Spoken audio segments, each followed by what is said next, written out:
എനിക്കൊന്ന് മീനാക്ഷിയുടെ ഒരു നല്ല ചായ നമുക്ക് തോന്നും ചിലപ്പോ പണ്ടത്തെ. ആ ചെറുപ്രായത്തില് രണ്ടുപേരുടെ ഫോട്ടോ കണ്ടു കഴിഞ്ഞാൽ രണ്ടുപേരുടെ ചെറുപ്പം ഒരേപോലെയാ. നമുക്ക് തന്നെ പിന്നീട് കൺഫ്യൂഷൻ ആയിട്ടുണ്ട് എന്നുവെച്ചാൽ ഇതിൽ അങ്ങനെ വന്ന ഒരു ടൈം ഉണ്ടായിരുന്നു. ഇപ്പൊ കുറച്ച് വ്യത്യാസമായി, ആൾക്കാർ വളരുമ്പോ അതിന്റേതായ കുറച്ച് വ്യത്യാസം. കുറുമ്പുണ്ടെന്ന് ദിലീപേട്ടൻ പറഞ്ഞിട്ടുണ്ടായിരുന്നു. ഇപ്പോഴും ഉണ്ടോ ദിലീപേട്ട? നല്ല കുറുമ്പാണ്, നല്ല കുറുമ്പ. ഇപ്പൊ കറക്ഷനൊക്കെ ഉണ്ട്, സ്കൂളിൽ പോയിട്ട് വരുന്ന സമയത്തുള്ള കറക്ഷനൊക്കെ ഉണ്ട്. ഇപ്പൊ ഞങ്ങള് ഒരു യാത്ര പോയിട്ടുണ്ടായിരുന്നു ഹോങ്കോങ്ങില്. അപ്പൊ അവിടെ പോയിട്ട് നിൽക്കുകയാണ്. അപ്പം ഞാൻ എന്തോ ആവശ്യത്തിന് വേണ്ടിയിട്ട് ലഗേജൊക്കെ ആയിട്ട് റാപ്പ് ചെയ്യാൻ വേണ്ടിയിട്ട് ഞാൻ അവിടെ പോയി എയർപോർട്ടിൽ. അപ്പം ഞാനിത് ചെയ്തിട്ട് വരണം. അപ്പം അതുവരെ അപ്പം നമ്മുടെ പുറകിൽ ആള് നിൽക്കുന്നുണ്ട്. ആ പ്രായമായ ഒരു അപ്പൂപ്പനും അമ്മൂമ്മയും പിന്നെ നിൽക്കുന്നുണ്ട്.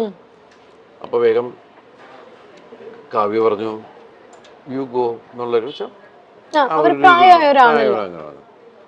അയാള് അമ്മ that's not correct, it's a command. You can request them. You can go like that എന്നൊക്കെ പറഞ്ഞിട്ട് ഇവളിങ്ങനെ തിരുത്തൽവാദി ആയിക്കൊണ്ടിരിക്കുകയാണ്. ഒരു സെന്തോ പറഞ്ഞപ്പോ അച്ഛാ that's not in, that's on. ഇപ്പോഴത്തെ പിള്ളേര് ഇത് പഠിച്ചോട്ടോ, അവര് IB സിലബസിലാണ് പഠിക്കുന്നത്. അപ്പൊ ഇടയ്ക്ക് ഞാൻ പറഞ്ഞു ഇങ്ങനെ മോളിപ്പോ MBBS പരീക്ഷ കഴിഞ്ഞു, അവള് പാസ്സായി, അവൾ ഔസർജൻസി ചെയ്യാണ് എന്ന് ഞാൻ വേറെ ആരോടും എന്തോ സംസാരിച്ചപ്പോൾ അവര് വിശേഷം ചോദിച്ചപ്പോൾ ഞാനാ പറഞ്ഞു. ഇവളിങ്ങനെ നിന്നിട്ട് എൻ്റെ തട്ടണു. ഞാൻ UKG പാസ്സായി എന്ന് പറ, UKG പാസ്സായി എന്ന് പറയാൻ. പഠിക്കുവേട്ടാ, ഇരുന്ന് കുത്തിയിരുന്ന് പഠിക്കുന്ന ഒരു പ്രകൃതമാണോ അതോ ഇങ്ങനെ? ആ സ്കൂളിലെ ആൾക്കാർ പറയുന്നത് നിങ്ങള് ഒന്നും പഠിപ്പിക്കരുത്. മാതാപിതാക്കളോട് പറഞ്ഞ ആദ്യത്തെ മീറ്റിംഗ് അതായിരുന്നു. നിങ്ങളുടെ കുട്ടികൾ ഇവിടെ വരട്ടെ, അവരെന്താ പഠിച്ചെന്ന് ഒരു സമയം കഴിയുമ്പോൾ നിങ്ങൾക്ക് മനസ്സിലാവും എന്ന് പറയുന്നുള്ളത്. പക്ഷെ അവിടുത്തെ കുട്ടികളൊക്കെ നമ്മൾ ഇവരൊന്നും പഠിക്കണമെന്ന് കാണില്ല. പക്ഷെ അത് കഴിഞ്ഞ് പിന്നെ ഇടയ്ക്കിടയ്ക്കാണ് ഈ ഹോംവർക്ക്. പക്ഷെ ഹോംവർക്ക് എന്ന് പറഞ്ഞാൽ ഇവക്കുള്ള പണിയാണ്. അത് എല്ലാ മാതാപിതാക്കൾക്കും അത് കൂടുതൽ അമ്മമാരാണ്. ഇപ്പൊ കണ്ടില്ല, അത് വരച്ച് അതൊട്ടിച്ച് ഇത് വെച്ച്. ചേച്ചി ആയിരിക്കും അല്ലേ ഇരുന്ന് ചെയ്യുന്ന? കാരണം ഇല്ല, കാവ്യാണ് ഇവളുടെ ചേച്ചിയാന്ന്. എന്നാലും ഞാൻ ഒരു കാര്യം ചോദിക്കട്ടെ ദിലീപേണ്ണ, കാരണം കാവ്യ ചേച്ചീനെ അത്രയും സ്കൂൾ കാലം തൊട്ട് കണ്ട ഒരാളാണ് ദിലീപേണ്ണ. പിന്നെ ഇതാ ഭാര്യയായി, ഇപ്പൊ അമ്മയായി ചേച്ചി, ഇപ്പൊ കാവ്യ ചേച്ചി. അപ്പൊ ഈ ഒരു ട്രാൻസിഷൻ എങ്ങനെ നോക്കി കാണുന്നു ദിലീപേണ്ണ? വളർന്നുകൊണ്ടിരിക്കൂല, അപ്പൊ നമുക്കൊന്നും ചെയ്യാൻ പറ്റില്ല. എന്നാൽ ഈ അമ്മയായപ്പോ ഭയങ്കര റെസ്പോൺസിബിൾ, ഒരല്പം വഴക്കൊക്കെ പറയുന്ന ഒരു അമ്മയായോ ചേച്ചി, അതോ സോഫ്റ്റ് ആയിട്ടുള്ള അമ്മയാണോ? സോഫ്റ്റ് ഒന്നുമല്ല, പെട്ടെന്ന് അത് പണ്ട് തുടങ്ങി നമുക്ക് പെട്ടെന്ന് ദേഷ്യം വരുന്ന ഒരാളാണ്, ഷോർട്ട് ടെമ്പേർഡാണ്. അപ്പം അത് ഞാൻ പറയാം, കൊച്ചുങ്ങളെ തല്ല, അങ്ങനെ വഴക്ക് പറ, അങ്ങനെ ചെയ്യരുത്. അതിനെ പറഞ്ഞ് മനസ്സിലാക്കിയാൽ മതി. പിള്ളേർക്കൊക്കെ നമ്മൾ ഏത് കുട്ടികളാണെങ്കിലും പറഞ്ഞ് മനസ്സിലാക്കി കഴിഞ്ഞാൽ അതിൻ്റെ ഒരു രീതിയിൽ അവർക്ക് മനസ്സിലാവും. അല്ല തല്ലപ്പെടുത്ത അങ്ങനത്തെ പരിപാടി മീനുട്ടിനെ ഇന്നവരെ തല്ലിയിട്ടില്ല. ഇപ്പം മീനുട്ടി പഠിച്ച് ഡോക്ടർ എന്ന് പറയുന്ന സ്ഥലത്ത് വരെ എത്തി. പക്ഷെ നമുക്ക് ദൈവം അനുഗ്രഹിച്ച് ഇന്നവരെ തല്ലിട്ട് തന്നിട്ടില്ല. അവളെ വളരെ ഇതായിട്ട് വിളിച്ചു കഴിഞ്ഞാൽ അപ്പം തന്നെ അവൾക്ക് മനസ്സിലാവും, ടോൺ മാറിയാൽ മനസ്സിലാവും. അപ്പം അതുമല്ല, നമ്മൾ പല കുട്ടികൾ കുസൃതികൾ തന്നെയാണ്. ഇവക്കൊരടി കൊടുത്തിട്ടുണ്ട് ഞാൻ. കാരണം വെച്ചിട്ടുണ്ടെങ്കിൽ എന്തോ എടുത്തു വായില്ല, പക്ഷെ പിന്നീട് എടുത്തിട്ടില്ല. ആരെ പോയിട്ട് പുറകെ പോയിട്ട് പിടിക്കുക. അപ്പൊ ആദ്യം തുടരുന്ന് പറഞ്ഞു, പക്ഷെ നോക്കിയിട്ട് പിന്നെയും പോവുക. അപ്പോ അതോടുകൂടി അപ്പം എനിക്ക് തോന്നുന്നു ദിലീപേട്ട ഭയങ്കര നേരം പോക്കായിരിക്കും ആളും കൂടെ ഉള്ള സമയത്തൊക്കെ. കാരണം വെച്ചാൽ ഞാൻ മീനാക്ഷി ഉള്ള സമയത്ത് ശരിക്കും പറഞ്ഞാൽ എനിക്കത് മിസ് ചെയ്തിരുന്നു.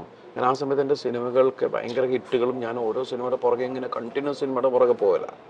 അപ്പോൾ ആ സമയത്ത് ശരിക്കും പറഞ്ഞാൽ ആ പ്രായം എനിക്ക് ആസ്വദിക്കാൻ പറ്റിയിട്ടില്ല. ആ 2-3 വയസ്സ് എന്ന് പറയുന്നത് ശരിക്കും മിസ്സിങ് തന്നെയാണ്. അതെനിക്ക് ഇവിടെ കിട്ടി. കാരണം ആ സമയത്ത് ശരിക്കും കോവിഡ് എല്ലാം ആയിരുന്നപ്പോ എനിക്ക് അതിൽ വേറൊരു സങ്കടം എന്ന് വെച്ചിട്ടുണ്ടെങ്കിൽ ഞാൻ 1.5 വർഷം പുറത്തേക്ക് പോകുന്നില്ല നമ്മളാരും. പിന്നെ ഞാൻ പോയത് നാദൃശ്വരം മോളുടെ ഐഷുവിന്റെ കല്യാണത്തിനാണ് പോയത്. പക്ഷെ ദൈവം അനുസരിച്ച് അപ്പൊന്നും എനിക്ക് വീട്ടിൽ ആർക്കും കോവിഡ് കിട്ടിയില്ല. അത്രയും ക്രൗഡിന്റെ ഇടയിലാണ് നമ്മൾ പോയിരുന്നത്. എത്ര ദിവസം ഉണ്ടായിരുന്നു ആ കല്യാണം. അപ്പൊ എല്ലാവരും ഭയങ്കര ആവേശത്തിൽ അതിന്റെ ഇതിൽ നിൽക്കണം. നമ്മുടെ വീട്ടിലൊരു കല്യാണം നടക്കുന്ന പോലെയാണല്ല. അത് കഴിഞ്ഞ് പിന്നെ വേറൊരു സ്ഥലത്ത് പോയപ്പോൾ എവിടെയോ ഒരു എന്തിനോ ഫംഗ്ഷന് പോയപ്പോഴാണ് എനിക്ക് കിട്ടിയോ എന്നൊരു സംശയം. ഞാനാണെങ്കിൽ അങ്ങനെ നോക്കി എല്ലാവരെ കുറിച്ച്, കാരണം ഞങ്ങൾ 10-13 പേര് ഒരു വീട്ടിലാണ്.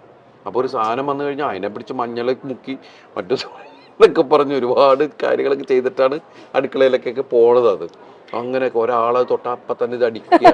കൊച്ചൊക്കെ ശീലമായി, ജനിച്ചപ്പം തുടങ്ങി ഈ സാധനമൊക്കെ കിട്ടിയിട്ട് അതൊക്കെ ഇങ്ങനെയൊക്കെ ഇത് കാണിക്കണതാണ്. ഇങ്ങനെയായി. അതിനിടയ്ക്ക് ഞാൻ കൊണ്ടുവന്നു ഇത്, വീട്ടിൽ കോവിഡ് ഞാൻ കൊണ്ടുവന്നു.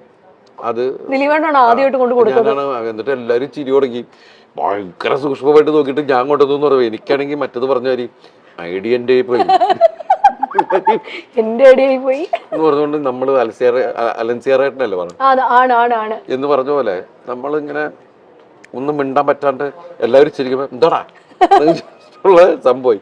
അങ്ങനെ ഞങ്ങൾ 3 പേര് മാത്രമേ. അപ്പൊ ഈ ചെറുതും പെട്ടു, ചെറുതിനും പിടിച്ചു. അപ്പൊ പാവം 21 ദിവസം ഞങ്ങളുടെ മുറിക്കകത്താ, ഒരു മുറിക്കകത്ത്. അപ്പൊ 21 ദിവസം ഇരുന്നിട്ടാണ് പോയത്. അന്നൊക്കെ 21 ദിവസം ക്വാറന്റൈൻ ആയിരുന്നു അല്ലേ ഏട്ടാ? ശരിക്കും നമ്മളെന്താ വെച്ചാൽ അമ്മയുണ്ട്, താഴെ അമ്മയുണ്ട്. അപ്പൊ അതുകൊണ്ട് അമ്മയ്ക്കൊരു കുഴപ്പം, അമ്മയ്ക്ക് പ്രായമുള്ളതല്ലേ, എന്തെങ്കിലും പറ്റിക്കഴിഞ്ഞാലൊന്നും ഇയാളുടെ ഇതിനകത്ത് നമ്മൾ അവിടെ തന്നെ ഇങ്ങനെ ഇരുന്ന് ഇതാക്കിയിരുന്നു. അപ്പൊ ആ സമയത്തൊക്കെ നമ്മൾ ഇവരിങ്ങനെ വാച്ച് ചെയ്തുകൊണ്ടിരിക്കലും ഒക്കെ ഉണ്ടല്ലോ. രണ്ട് ആ സമയത്താണ്. അതുകൊണ്ട് വെച്ചാൽ എല്ലാവരും വീട്ടിലുള്ളതുകൊണ്ട് പെട്ടെന്ന് മലയാളം സംസാരിക്കാൻ. തങ്കമണിയുടെ റിലീസിനെ പറ്റിയൊക്കെ മഹാലക്ഷ്മി, മീനാക്ഷി ഒക്കെ എന്നാ പറയുന്നു കേട്ടോ അവര്? അല്ല, എല്ലാവരും ഇപ്പൊ സോഷ്യൽ മീഡിയയിൽ ഇത് വരുന്ന മീനാക്ഷി ശരിക്കും നല്ല ആസ്വാദകയാണ്. ഇപ്പൊ എല്ലാ സിനിമകളും കാണും. ലിമിറ്റഡ് ആയിട്ട് മീനാക്ഷി സംസാരിക്കാറുള്ളൂ, അധികം സോഷ്യൽ മീഡിയയിൽ അങ്ങനെ വളരെ സൈലന്റാണ്. എല്ലാ സ്ഥലത്തും കൂടുതൽ ലിസണറാണ്. എന്റെ പോലെയുള്ള ആള് തന്നെയാണ്. അങ്ങനെ എനിക്ക് തോന്നുന്നത് സ്വഭാവം കാവ്യയുടെ ഇവക്കുള്ളത്. അവള് ചെന്ന എവിടെയും ഭയങ്കര വർത്താനവും ആ ഏരിയ മൊത്തം അവളുടെ ഏരിയയിലാക്കി കളയും. എല്ലാ തമാശയൊക്കെ പറഞ്ഞ എല്ലാവരും അവളായിട്ട് ഒരു കംഫർട്ട് സോൺ ഉണ്ടാക്കി കളയും. അത് തന്നെയാണ് ഇവളുടെ സംഭവം. നമ്മൾ രണ്ടുപേരും വളരെ സൈലന്റ് ആൾക്കാരാണ് ശരിക്കും പറഞ്ഞു. അല്ല, എന്തായാലും അതുകൊണ്ട് ഭയങ്കരമായിട്ട് ബാലൻസ് ആയി. ഇപ്പൊ ദിലീപേട്ടന് വേണ്ടി വെജ് ആണ് കേട്ടോ കൊണ്ടുവന്നേക്കുന്നേ. കഴിക്കട്ടെ, അതിന്റെ ഇടയിൽ ഞാൻ ആണ്. അല്ല, ദേയ്പൂട്ടില് ഫുഡിന്റെ കാര്യം പറയണം. ഇവിടെ ഒരു ഭയങ്കര വൈഡ് റേഞ്ച് ഓഫ് മെനു ആണ് ഇവിടെ ദേയ്പൂട്ടിലുള്ളത്. കാരണം ഞാനും കെട്ടിയനും കൂടെ വന്നാൽ ദിലീപേട്ട പുള്ളി എപ്പോഴും കഴിക്കുന്ന ഇലയിലൂണാണ്. ഇവിടുത്തെ ഇലയിലൂണ് ദിലീപേട്ട ഏറ്റവും ഫേവറേറ്റ് ഫുഡ് ഏതാ? പണ്ട് എനിക്ക് അങ്ങനെ ഒന്നിനോട് പ്രത്യേകിച്ച് അങ്ങനെ ഒന്നിനോട് ടേസ്റ്റ് ഉള്ളതെല്ലാം എടുക്കുക എന്നുള്ളത് തന്നെയാണ്.